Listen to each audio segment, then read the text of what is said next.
listening to the Retail Razor Show, where your expert hosts and their guests cut through the clutter in retail and retail tech to shape the future of retail. Hello and welcome to a special Season 2, Episode 10, Part 3 of the Retail Razor Show. This is the third of our multi-part series recorded live and in person at the NRF 2023 show in January. I'm your host, Ricardo Belmar. And I'm your co-host, Casey Golden. Welcome to the Retail Razor Show, retail's favorite podcast for product junkies, commerce technologists, and everyone else in retail and retail tech alike. And once again, this special bonus, welcome NRF fans to our hot take hashtag, NRF Live miniseries. So, Casey, we are continuing our special podcast crossover event with Jeff Roster and the This Week in Innovation podcast. We recorded this series live and in person at the NRF show in the fabulous lounge space our good friends at Avanade graciously allowed us to use overlooking the main expo floor. Special shout out to our friends and sponsors at Avanade for giving you and Jeff such an amazing space. Absolutely. So let's jump right in. Casey, this episode is one that is near and dear to your heart. It is all about Web3 and taking the complexity out of it for retailers and consumers. Love it. I'm a big fan of a velvet rope strategy, so naturally I'm an advocate for gated commerce experiences and more efficient ways to manage VIPs and loyalty in general. Well, you are going to love this discussion Jeff and I had with Max Cacheux, co-founder of Zblocks. Max talks to us about how Zblocks is enabling so many use cases for retailers, from gated content to NFTs and loyalty programs, in a way that any consumer can participate in, not just, as Max calls them, crypto enthusiasts. And for the retailer, wait until you hear what some of the special sauce Max has cooked up for them to make everything Web3 as easy as pressing a button. Very cool. And I know our listeners have to be dying to get into the discussion. I agree. So let's jump in and listen to our interview with Max Cacheux, co-founder of Zblocks, soon to be everyone's new Web3 best friend. Looking forward to hearing this one.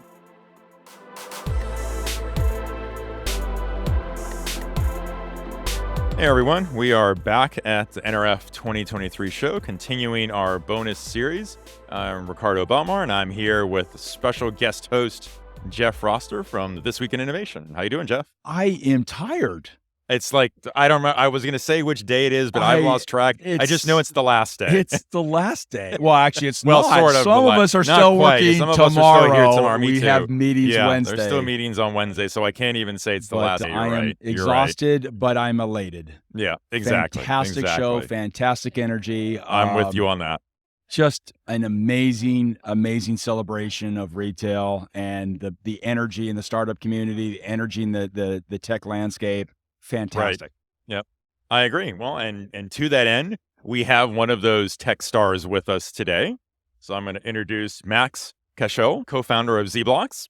Max, how are you? Very good. Great to meet you. Thanks for hosting me. Oh, absolutely. Thank you for joining us. So why don't we just start? And Max, I'm going to let you give your own introduction. Tell us a little bit about yourself, about Zblocks, how Zblocks came to be, and what it is that you're doing for retailers. Absolutely. So thanks for the opportunity. So I'm Max from Zblocks. I'm one of the co-founder at Zblocks, and I've been in the tech space and enterprise space for more than 20 years. And what Zblocks is about making blockchain adoption easy for enterprises, right? So we come from an enterprise and tech background at Zblocks together with the co-founders. And what we realized more than a year ago when we started Zblocks is that there are many barriers for enterprises to adopt blockchain. And we have created a platform for them running on Azure that give them the ability to build blockchain application quickly and easily without the complexity. So we're abstracting that complexity for them. So you're taking the complexity out of blockchain. Exactly. So we're the That's a very bold statement. We want to be the easy button for Web3. Okay. I like that. The easy button for Web3. Well, you know what? Okay. I'll be your guinea pig because I'm trying to do Web3 and Yes. there's zero anything easy. So I'll be your guinea pig to see. There are many barriers for adoption. So we look at solving them. So Okay. Well, let me back into that a little bit then. Talk to us a little bit about what are the most common complexities that hold retailers back from being involved in a Web3 project that would speak to what you're simplifying, essentially. So I'll give you challenges that are applied to retailers, but also other verticals, right? I'm seeing 5 key challenges, and these are like the 5 barriers that we saw when we started, right?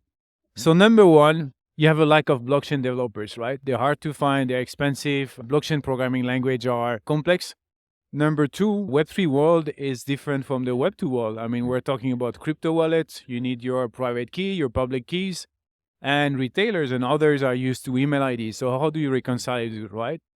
Number three, retailers are looking at building in blockchain, but they want to connect to their existing systems, right? So how do you do that? How do you connect the two worlds together, right? And then a lot of them are looking at blockchains and seeing different protocols that are available. You have multiple layer one, right? And which one should I choose for what use case? Can I build once and deploy on other, right? And finally, when you talk to their CFO, it's, I don't want crypto on the balance sheet, right? So you need to solve all these barriers for them and make it easy for them to adopt, right? And that's where we come with our platform. Right? So give us an example of what that would look like.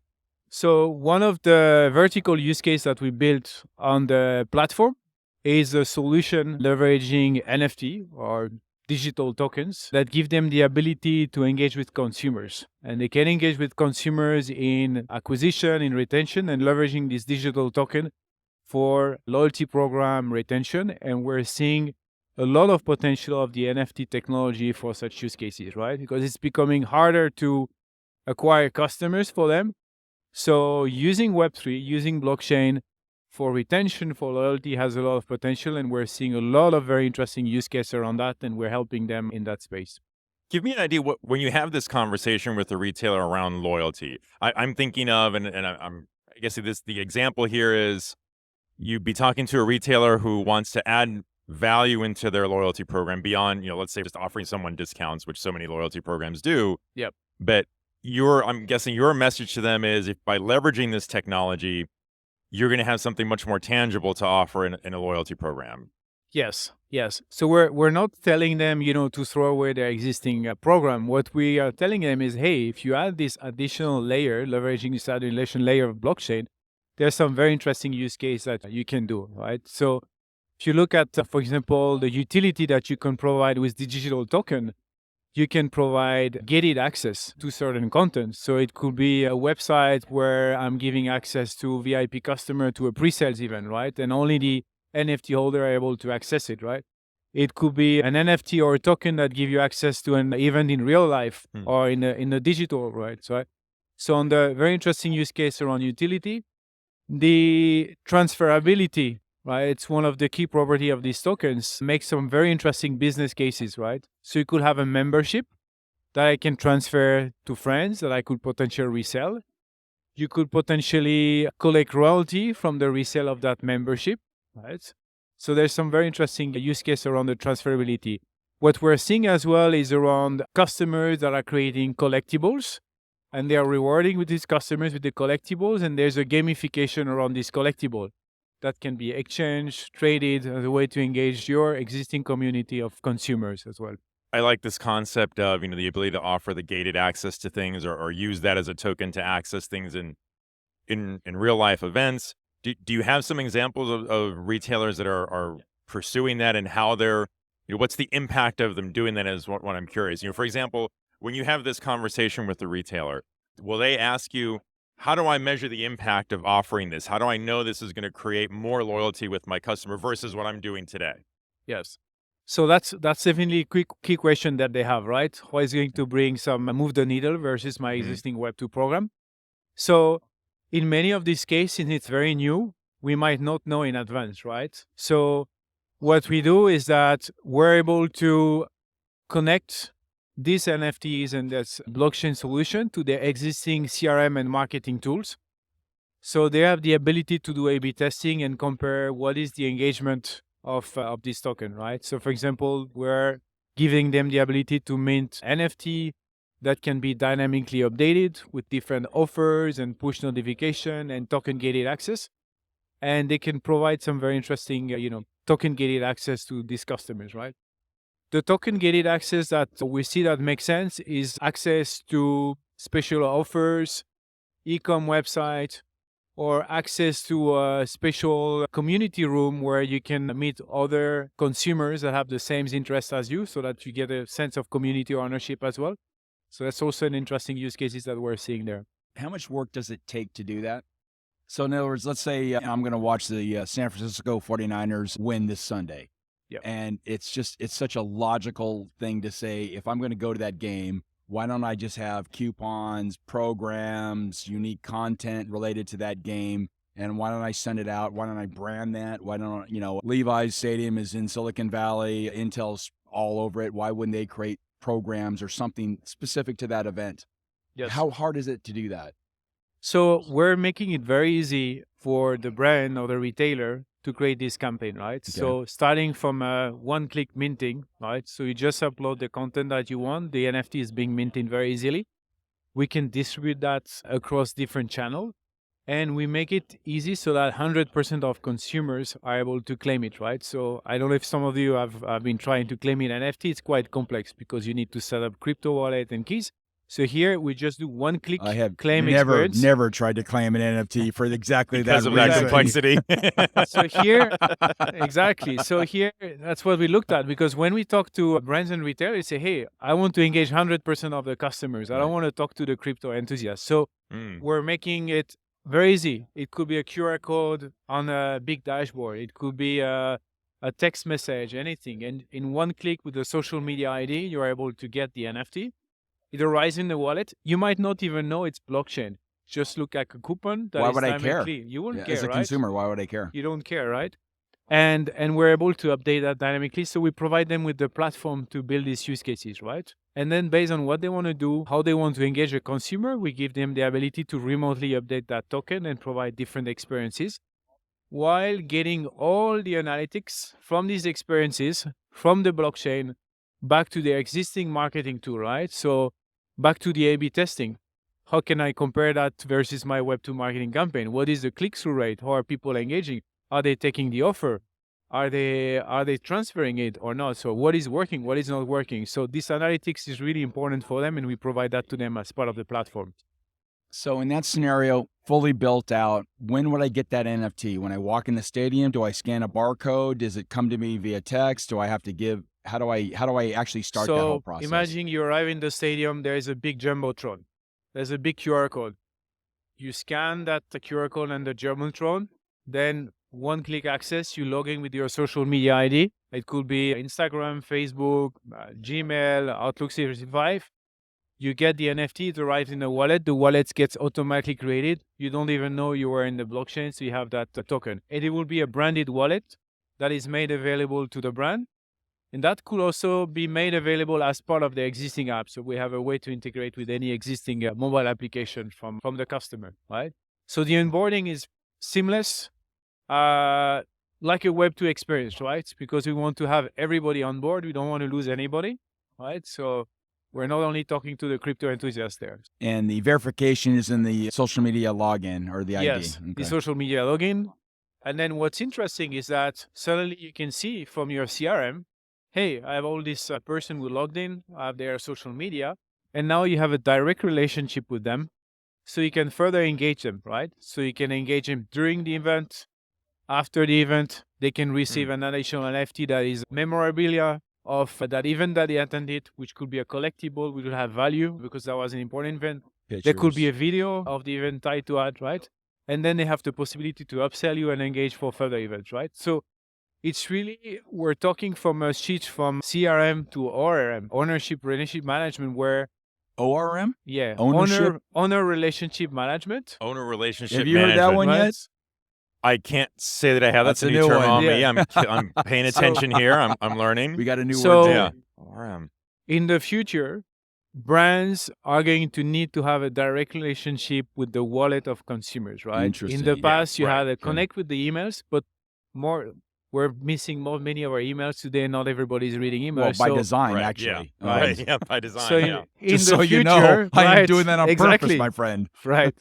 So in the future, having a connection to the wallet of consumer is going to be very important, right? The direct consumers without the platform in the middle, right? Having first-party data and that direct interaction with your customers, and also getting them the ability to choose what they share with you, and how they engage with you.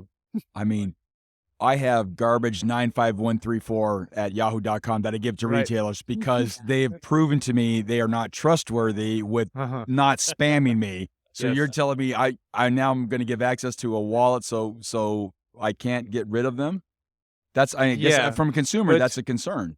Yeah, but you will accept to claim that NFT or that digital Right. token because there is a utility in it, right?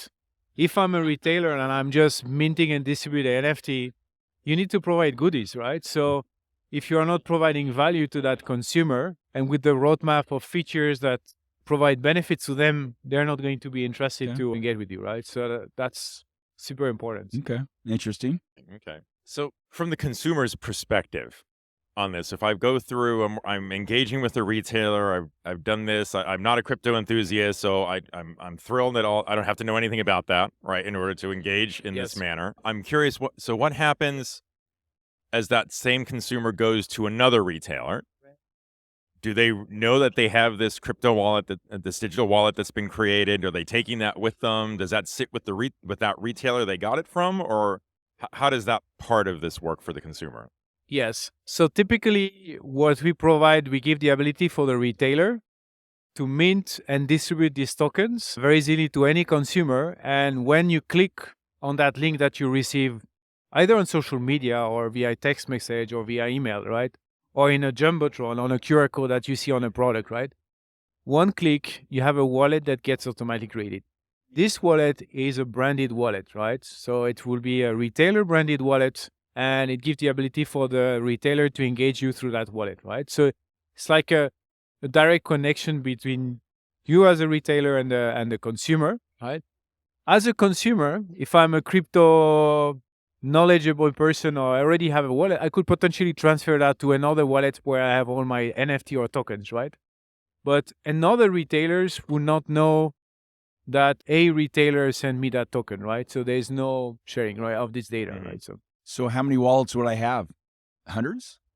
You could have multiples. You may have if you love the brand, you love the retailer, you may have that wallet for that retailer. It's like you have different loyalty card today, right, in your wallet.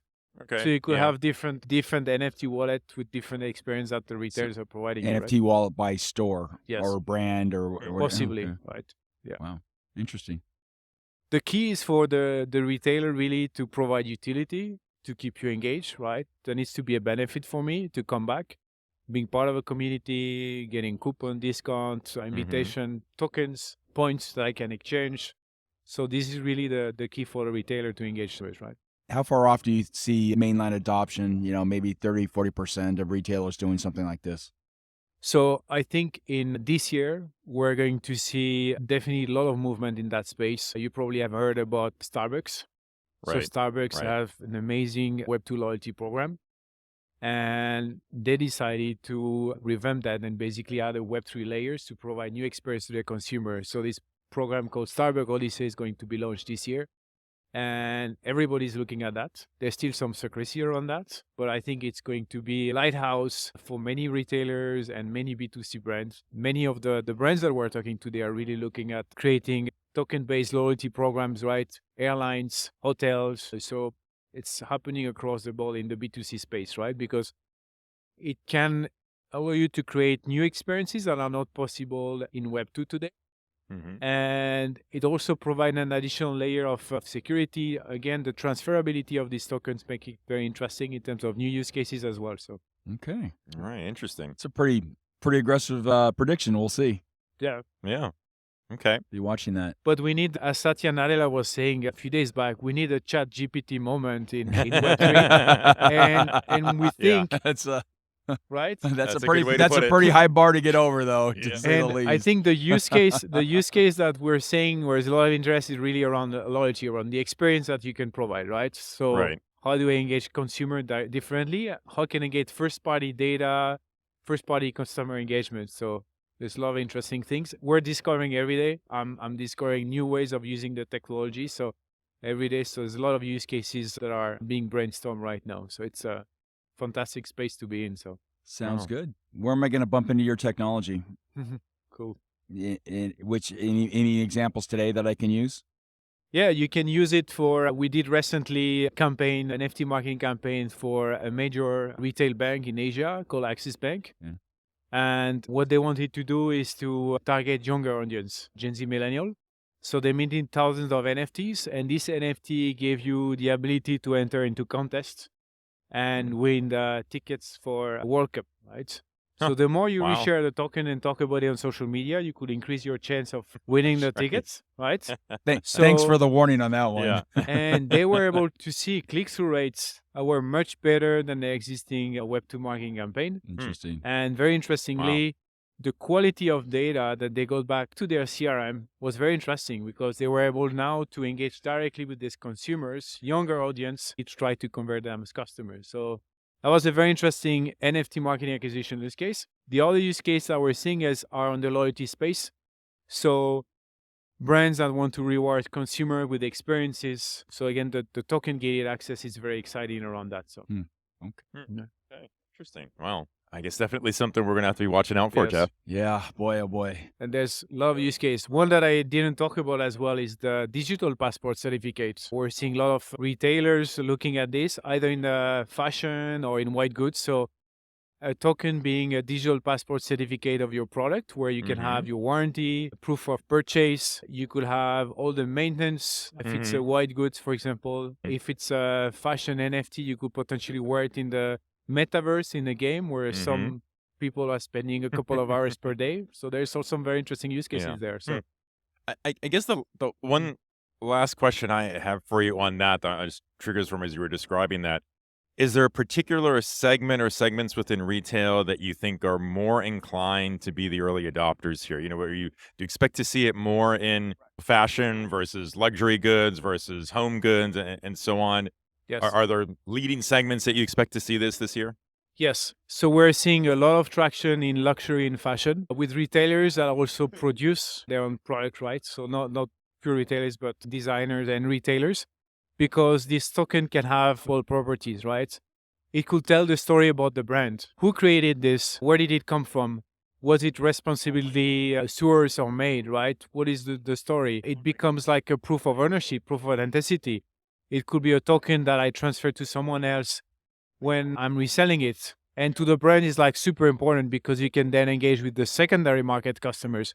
So for these type of retailers, fashion and luxury, it's a token that you can use from cradle to recycling. For the full life cycle, you have very interesting use cases that are being explored by those brands, right? So, Interesting. My first NRF, I worried about point of sale devices. yes. And here you are now waiting for Right. which retailer is going to go dive into Web3. Yes. Point of sale devices and merchandising. Right. And in 22 years, we've come from that, which was cutting edge technology at the time, to where we're talking about this and some of the other things we've talked about in the last 2 or 3 days. Really just an amazing acceleration of what we're talking about. Absolutely. Yeah. Well, Max, thank you so much for joining us today. This has been a really illuminating discussion for me. I'm actually kind of excited to see where this is going. I think you've described a lot of interesting use cases and scenarios that would let retailers do new levels of engagement, I think. So this is going to be really fascinating to watch. Yeah. Thank you. Thanks, Jeff. Thanks, Ricardo. So very excited for what's coming up. So Our Thank you. pleasure. thank you.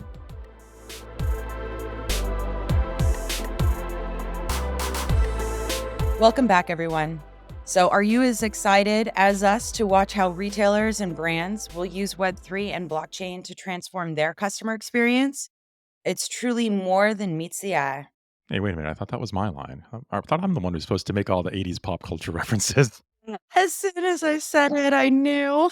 At least you're a good influence, Ricardo. 100%. So I have to say, I came away learning a lot more about the challenges retailers are facing implementing Web3 and blockchain from listening to what Max told us. But most importantly, now we've all got an easy button for this thanks to Zblocks. Absolutely. Well, Ricardo, as amazing as this episode was, I can't wait to hear what you and Jeff come up with next. Who do we have to look forward in the next show? Yeah, Jeff and I have yet another super interesting person to talk to coming up. Next time, we are diving into what I'll call a new take on micro fulfillment that you might not have expected. So believe me, it's the one that nobody wants to miss. Super. But now it's time to wrap this episode.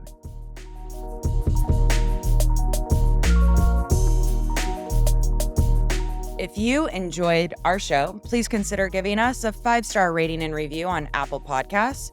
Remember to smash that subscribe button in your favorite podcast player so you don't miss a minute. Want to know more about what we talked about today?